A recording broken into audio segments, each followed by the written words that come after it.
Good evening friends. हम बिपिन चंद्रा की history of modern India देख रहे हैं और इसमें हम देख रहे हैं page number 5 of the chapter 1 the decline of the Mughal empire. तो पेज नंबर 5 में क्या है कि अब तक हमने देखा कि जो फारूक सियार थे he was murdered by the Syed brothers. Farooq सियार को सैयद ब्रदर्स ने मार दिया था एंड उनके बाद जो भी 3 सक्सेसर हुए फारूक सियार के, वो केवल एक पपेट की तरह ही काम किया उन्होंने और जो सारा कंट्रोल था वो सैयद ब्रदर्स के हाथ में रहता था। तो अगर हम एक टाइम पीरियड की बात करेंगे तो 1713 से लेके 1720 तक जो एडमिनिस्ट्रेटिव पावर थी एम्पायर की वो सैयद ब्रदर्स के हाथ में रही और किंग केवल बस एज अ नॉमिनी, मतलब एक एज अ बस किंग ने बस एज अ वैसे रहे, बस उनके पास कोई पावर्स नहीं रहती थी। सारा जो कंट्रोल था वो सैयद ब्रदर्स का था।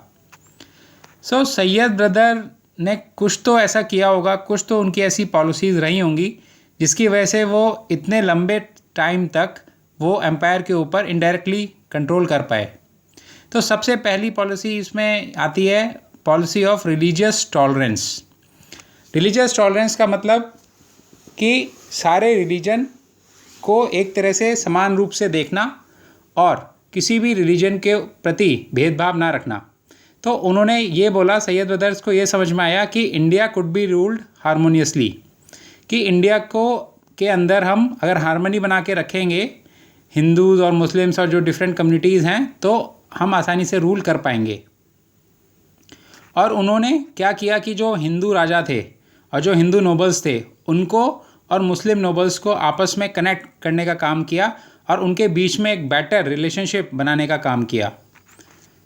और इसके अलावा उन्होंने क्या किया कि जो राजपूत राजास थे, जो मराठा थे और जो जट्स थे, उनको फारूक सियार के अगेंस्ट में खड़ा कर दिया और जो दूसरे नोबल्स थे जो सैयद ब्रदर्स के अपोजिशन में थे उनके भी अगेंस्ट में इन लोगों को यूज़ किया। और अगर हम बात करें कि उन्होंने सैयद ब्रदर्स ने और क्या क्या किया तो उसमें और एक इम्पॉर्टेंट पॉइंट आता है कि उन्होंने जिजिया को ख़त्म कर दिया था। जिजिया हम पहले देख चुके हैं कि जिजिया क्या था, इट वॉज अ टैक्स, उसको इन्होंने अबॉलिश कर दिया था। साथ ही साथ इन्होंने पिलग्रिम टैक्स को भी अबॉलिश कर दिया था। पिलग्रिम टैक्स क्या होता था कि अगर कोई मान लीजिए रिलीजियस प्लेस पे विज़िट करने अगर कोई जा रहा है तो उसको एक टैक्स पे करना पड़ता था, तो उस टैक्स को भी इन्होंने ख़त्म कर दिया था।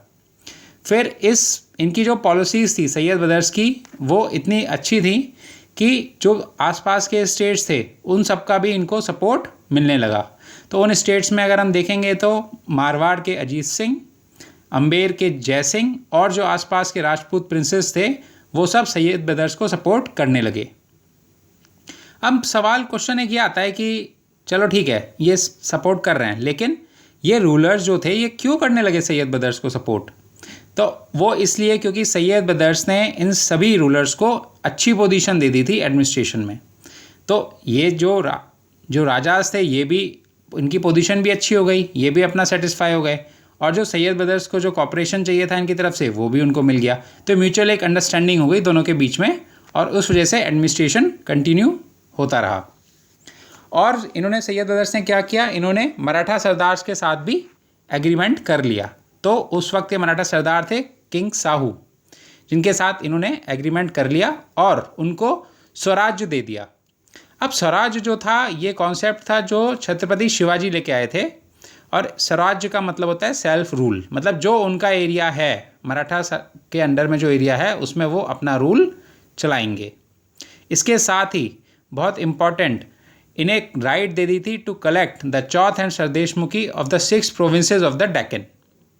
जो पहले हम देख रहे थे कि पहले किसी ने इनको मराठा सरदार को सरदेशमुखी दे दी तो चौथ नहीं दिया, लेकिन इन्होंने दोनों चीज़ें दे दी, चौथ भी दे दिया और सरदेशमुखी भी दे दी 6 प्रोविंसेस की डेक्कन की। तो एक तरह से इतनी सभी जो मतलब जो आसपास के स्टेट्स थे और मतलब इनकी जो पॉलिसीज़ थी बहुत फेवरेबल रही, इसलिए ये इतने लंबे समय तक रूल कर पाए एम्पायर के ऊपर। अब हम ये देखते हैं कि समय के साथ जैसे जैसे समय बीता तो सैयद ब्रदर्स भी कोलैप्स हुए, मतलब सैयद ब्रदर्स का रूल भी एक तरह से ख़त्म हुआ। तो वो उसके क्या रीज़न्स थे? तो पहला रीज़न तो ये था कि लगातार आपस में रेवलरी होती थी, पॉलिटिकल रेवलरी होने लगी, आपस में लड़ाई झगड़े होने लगे, एक दूसरे के लिए कॉन्स्पिरेसी होने लगी, मतलब जो नोबल्स थे वो एक दूसरे के अगेंस्ट में कॉन्स्पायर करने लगे।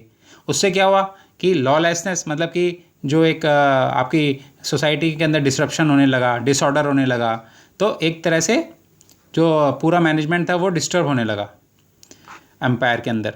फिर और फाइनेंशियली बात करेंगे तो जो स्टेट की पोजीशन थी वो भी समय के साथ ख़राब होने लगी। वो क्यों? क्योंकि जो ज़मींदार थे और जो ऐसे एलिमेंट्स थे जो सैयद ब्रदर्स के अगेंस्ट में थे, तो उन्होंने लैंड रेवेन्यू देना बंद कर दिया। फिर जो ऑफिशियल थे स्टेट के वो भी एक तरह से करप्ट होने लगे और वो भी जो स्टेट का रेवेन्यू जमा होता था उसको मिस अप्रोप्रिएट करने लगे। फिर जो सेंट्रल इनकम थी वो भी डिक्लाइन होने लगी, वो भी कम होने लगी। क्यों? क्योंकि रेवेन्यू फार्मिंग जो थी वो बहुत स्प्रेड हो रही थी।